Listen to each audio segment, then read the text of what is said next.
Big Boss Telugu season 9లో nominations heat మొదలైంది.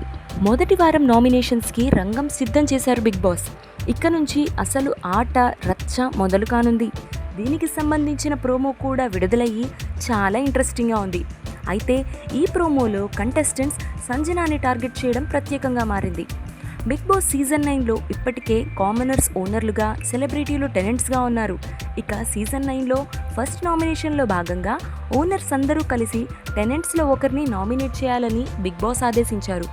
Owners అందరూ వెళ్ళి డిస్కస్ చేసుకొని సంజనాని నామినేట్ చేయాలనుకుంటారు. ఇదే విషయాన్ని మర్యాద మనీష్ వివరిస్తూ, మేమందరం కలిసి యునానిమస్గా సంజనాని నామినేట్ చేద్దామనుకుంటున్నామని చెప్తారు.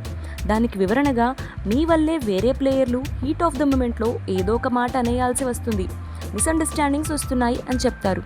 మీరు అబద్ధాలు కూడా ఆడుతున్నారు అని వివరిస్తాడు. దానికి స్పందించిన సంజన, మీ 6గురిలో వాటర్ తాగడానికి ఇంట్లోకి వస్తే పర్మిషన్ కావాలా అని నాకెవరైనా చెప్పారా అని ప్రశ్నిస్తుంది. అది బిగ్ బాస్ ముందే చెప్పాడని ప్రియా సమాధానం ఇవ్వడంతో గొడవ స్టార్ట్ అవుతుంది.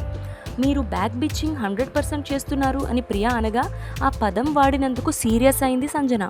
అలాంటి పదాలు వాడొద్దని వాదించింది. అనంతరం బ్యాక్ బిచ్చింగ్ గురించి సంజన, ఆశా షైని కూడా వాదించుకున్నారు. నువ్వు 3 సార్లు నా రిలేషన్ గురించి ఎందుకు మాట్లాడావు అని ఆశా షైని సంజనాను ప్రశ్నిస్తుంది. దీంతో ప్రోమో ఎండ్ అయింది.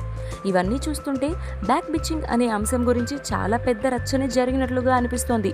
మరో ఫైనల్ ఎపిసోడ్ ఎంతవరకు ఆడియన్స్ను ఆకట్టుకుంటుంది అనేది తెలియాలంటే ఇంకొన్ని గంటలు ఆగాల్సిందే.